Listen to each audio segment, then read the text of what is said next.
This is my friend Bulldog. He told me he wants to be more confident, so I spent 2 weeks using real science to create a confidence training program just for him. Let's go. Bulldog and I met in college. We've known each other for years. He's a fun, awesome, and by all means confident dude. This year he traveled alone to Australia and he's never had a problem flirting with or meeting new people. So when he told me that he wanted to develop his confidence, I was honestly kind of confused. Bulldog can travel alone across the planet and be totally fine, but he tells me at work he sometimes gets nervous asking questions because he doesn't want his coworkers to think he's dumb. Or when he's in a group hangout around people he doesn't know so well, he sometimes has trouble being his normal outgoing self. This is something I think a lot of people, especially men, can relate to. Your confidence changes depending on your environment. So in order to be confident everywhere, you not only have to build that confidence, but you also have to build the ability to adapt to any environment. So Bulldog, I spent 2 weeks scouring the internet for studies and data about building confidence and building adaptability, and I've created a confidence and adaptability training program just for you. And if you're out there and you just heard Bulldog's story and thought, that kind of sounds like me, then maybe it'll help you too. Quick reminder that I'm not a doctor and I'm not your doctor, and this is not medical advice, so you should go see a doctor if you need to. Now let's get to the data. Confidence in this case is a measure of how much you think you're going to succeed overall. A person that is confident can go into any situation and they believe that they will generally do pretty well. But Bulldog already has confidence in a lot of areas of his life. So in order to help him specifically, I had to get more specific.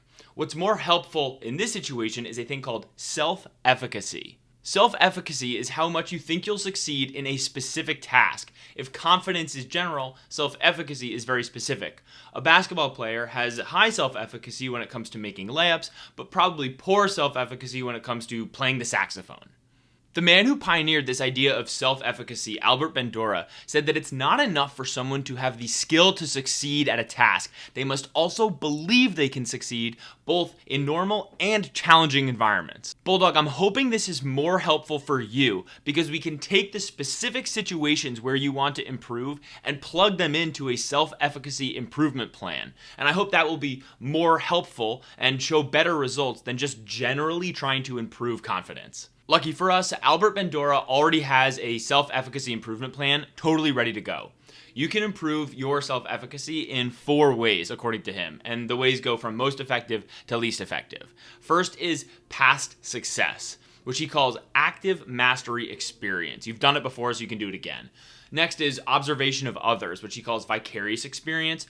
Third is forms of persuasion, that's like encouragement.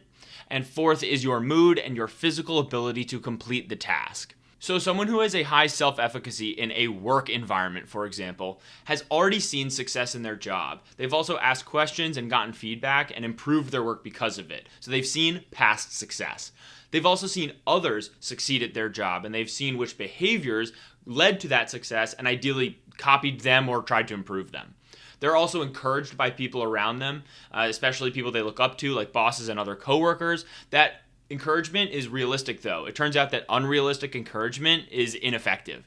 And finally, they're not nervous or stressed out at work. And if they do get nervous, they know how to take a second, step back, calm their nerves, and go back to succeeding. Remember, we're also trying to build adaptability so that Bulldog can build self-efficacy in one place and then adapt it to many different environments and situations. It turns out there's an adaptability playbook too. It comes from a study done on Chinese university students showing that you can actually practice and improve adaptability.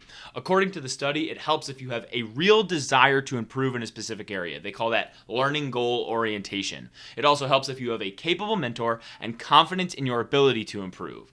All 3 of these things make deliberate practice more effective, which is just repeating a task with the goal of improving. That deliberate practice is what improves adaptability over time. So we know what it takes to build confidence, or at least in our case, self-efficacy, and we also know what it takes to deliberately practice adaptability. The question we have now is, what exactly are we practicing? Which means it's finally time to reveal the Bulldog's official adaptability training self-efficacy having official experience by wisedown.com, or Boat Shoe.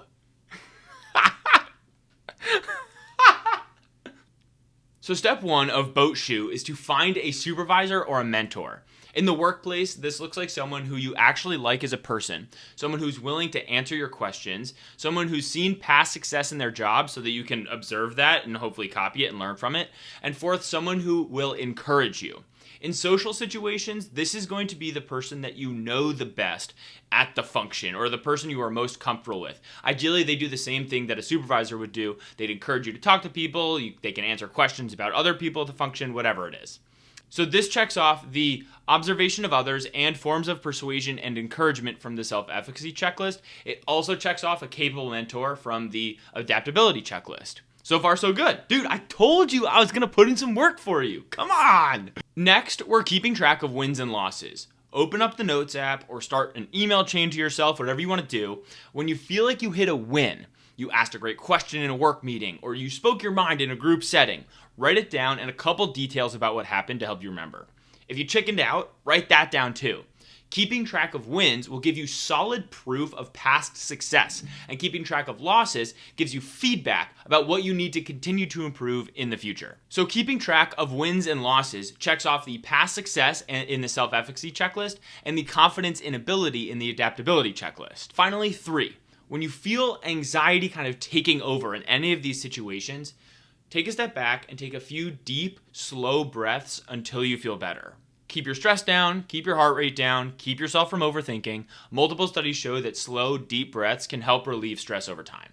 And that's going to check off mood and physical capability. There's also this hidden 4th thing that's going to check off the do I want this question, or the learning goal orientation part. And that's asking yourself, is it worth it? If you're at a party with people you don't know and you don't really care to know, then does it actually matter if you're not confident in that environment? Or if you're at work and you don't like the company and you don't feel like you're progressing towards your career goals, then maybe your time is better spent looking for a new job than being more confident in the one that you don't even like in the first place. This last check is to give yourself permission to be less confident in situations that don't matter to you. Because Bulldog, you are too good of a dude, too busy killing it, and you have too many people that care about you to be worried about your confidence level around people that don't matter. That's it. 2 weeks of research condensed into a couple minutes. I want to emphasize that this is not an overnight fix. It's going to take work, it's going to take effort, and it's going to take time, but research does show that tasks like these have the potential to improve confidence over time. I hope this was helpful. I hope you subscribe. I hope that if you can relate to Bulldog's story, you download the link below and try it out for yourself at least. And if you guys want me to make a video for you, then let me know what you'd like to see in the comments, and I promise I'll do my best. Bulldog, I love you, dude. You're the man. And good luck, everyone. You got this.